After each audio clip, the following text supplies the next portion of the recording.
ప్రజల కోసం పనిచేస్తే రాజకీయ నాయకులను నెత్తిన పెట్టుకుంటారు. అహంకారంతో పెత్తనం చేయాలని చూస్తే అవకాశం వచ్చినప్పుడు తొక్కి పడేస్తారు. ఇప్పుడు ఇదే చర్చ పాలకుర్తి నియోజకవర్గంలో జోరుగా నడుస్తోందట. ఇంతకీ ఏం జరిగింది? ఎవరికి ప్రజల చేతిలో కోలుకోలేని ఎదురు దెబ్బ తగిలింది?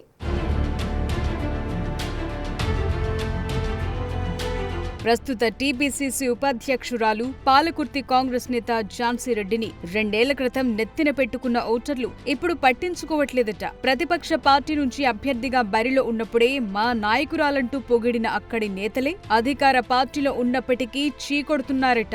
తమ నాయకురాలు ప్రజలను మర్చిపోయి అధికార గర్వం పెరిగిందని చర్చించుకుంటున్నారట నియోజకవర్గ ప్రజలు. అందుకే స్థానిక సంస్థల ఎన్నికల్లో ఝాన్సీ రెడ్డి బలపరిచిన అభ్యర్థులను దారుణంగా ఓడించారట.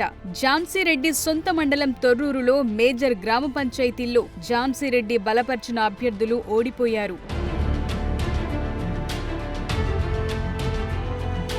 ఝాన్సీ రెడ్డి స్వంత మండలం తొర్రూరుతో పాటు తన సొంత గ్రామం చెర్లపాలెంలోనూ ఆమెకు చుక్కెదురైంది. తను బలపరిచిన అభ్యర్థి రెబల్ అభ్యర్థి చేతిలో ఘోరంగా ఓటమి పాలయ్యారు. అసెంబ్లీ ఎన్నికల తరహాలో ఝాన్సీ రెడ్డి ఆమె కోడలు ఎమ్మెల్యే యశస్విని రెడ్డి పంచాయతీ ఎన్నికల కోసం ప్రచారం నిర్వహించిన ఓటర్లు కర్రు కాల్చి వాత పెట్టారని చర్చ జరుగుతోంది. తన స్వంత గ్రామం చర్లపాలెంలో తన అభ్యర్థి ఓటమి ఝాన్సీ రెడ్డికి గుణపాఠమని నియోజకవర్గ ప్రజలు చర్చించుకుంటున్నారు.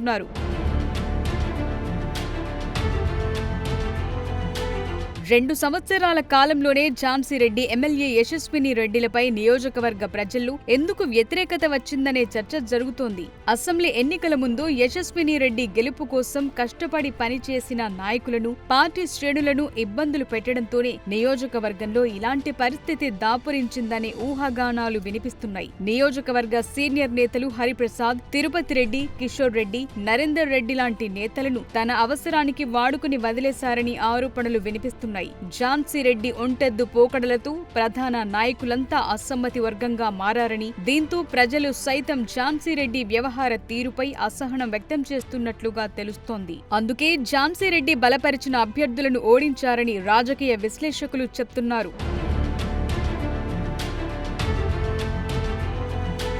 ఝాన్సీ రెడ్డి వ్యవహార తీరుతో కీలక నేతలు మాత్రమే పార్టీకి దూరమవుతున్నారని అందరూ భావించారు. కానీ స్థానిక సంస్థల ఎన్నికల ఫలితాలు ఓటర్లు సైతం పార్టీకి దూరమవుతున్నారనే సంకేతాలిస్తున్నాయని చర్చించుకుంటున్నారు. పార్టీ కోసం కష్టపడి పనిచేసిన నాయకులు అసమ్మతి రాగం వినిపించినప్పుడు వాళ్లను పిలుచుకుని పరిస్థితి చక్కదిద్దుకోవాల్సింది పోయి బీఆర్ఎస్ పార్టీ నుండి అవినీతి ఆరోపణలు ఉన్న వ్యక్తులను పార్టీలో చేర్చుకుని హస్తం పార్టీని అస్తవ్యస్తం చేస్తున్నారని మండిపడుతున్నారు సీనియర్లు. గతంలో ఝాన్సీ రెడ్డి తీరుపై అధిష్టానానికి ఫిర్యాదులు చేసినా పట్టించుకోకపోవడంతో తమ దారి తాము చూసుకుంటామని చెప్తున్నారట సీనియర్ నేతలు. రోజు రోజుకు పాలకుర్తిలో కాంగ్రెస్ పార్టీ పరిస్థితి దిగజారుతోందని, అధిష్టానం పట్టించుకోకుంటే కాంగ్రెస్ పార్టీ పని గోవిందా అంటున్నారు నియోజకవర్గ ప్రజలు. ఇప్పటికైనా పార్టీ అధిష్టానం స్పందిస్తుందా లేదా వేచి చూడాలి.